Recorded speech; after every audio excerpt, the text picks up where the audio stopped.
please join me in welcoming Dr. Michael Capps from Epic Games to the stage to show off the next generation of the Unreal Engine running on Xbox 360.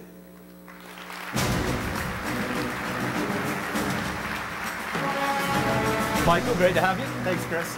And I'm going to leave the audience in your capable hands. I'll do what I can. I appreciate it, sir. Totally have to buy a Zune now.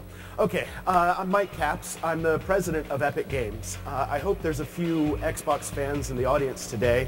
Not one, all right. But you may remember a game we made for the Xbox called Gears of War that we did with Microsoft. We've had really good success. Thanks. I'm kind of proud of it. So we've had really good success with Gears and also Unreal Tournament.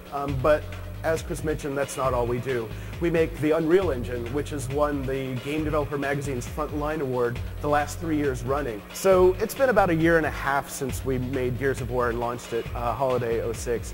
A lot of people still consider Gears to be sort of the high watermark for technology and video game graphics.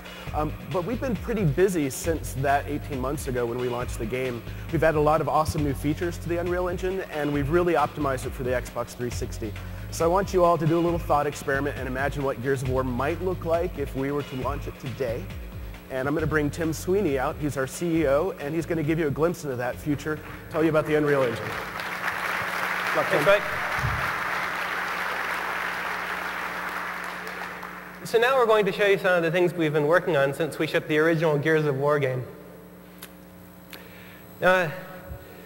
We never stop working on new features in the Unreal Engine. It's always a work in progress. We're always adding more. So one of the major new things we've added is ambient occlusion technology. This technology enables us to add much more realistic dynamic shadows to scenes using a pixel shader technique. So a pixel shader traverses every single pixel in the scene and looks at how light reflects around and uses that to generate much more realistic shadow highlights on the objects in the scene. So you see much more definition in individual objects and they pop out from the backgrounds. This technique works for characters as well. We've done significant work on the character pipeline.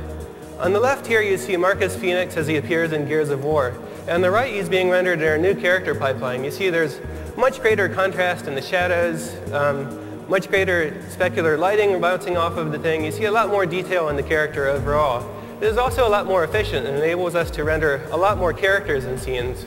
If you remember in Gears of War you fought the Locust Horde, where the horde consisted of maybe like 5 or 6 locusts. But now we can really build scenes containing hordes of creatures. And here we have over 100 creatures running around in real time using flocking technology.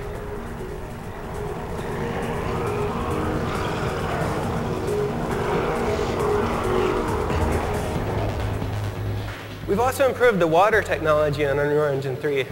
Besides the realistic water physics simulation running underneath, we also have realistic specular and environment reflections bouncing off of the water. So it captures much more of the realistic liquidy feel you see there. We also have more dynamic interaction with the water, so more realistic sound effects, more realistic splashes using particle systems.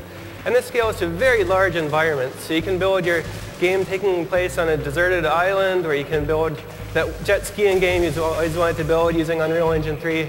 The engine now scales to much larger scenes like that. Now, Matinee is the system we use to build all of the Gears of War cinematics, the real-time cinematics that play back in engine. We've substantially improved this to give artists movie director class control over all of the objects in the scene, over cameras, over cuts.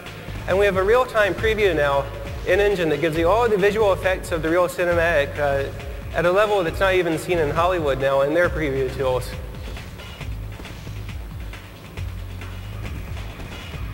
We've also incorporated Aegea's soft body physics simulation tool, which enables us to simulate objects that are realistically elastic and fluidy, like you see with this cube of meat we've built here.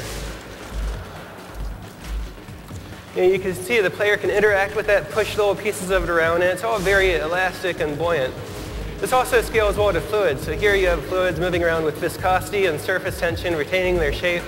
This enables artists to build environments that are much more organic and real-worldish. You can also destroy them. The thing that we do after we spend a few years building a beautiful game world, the first thing gamers want to do is blow it up. And now they can do that. So we've implemented some real-time structural analysis tools in Unreal Engine 3 that can determine how objects break apart into pieces given stresses and strains. And here we have applied that so that we have a building built out of concrete with a steel structure underneath. And you can see the player can go around and blow holes in the concrete, destroy the structure of the level, while the steel remains underneath.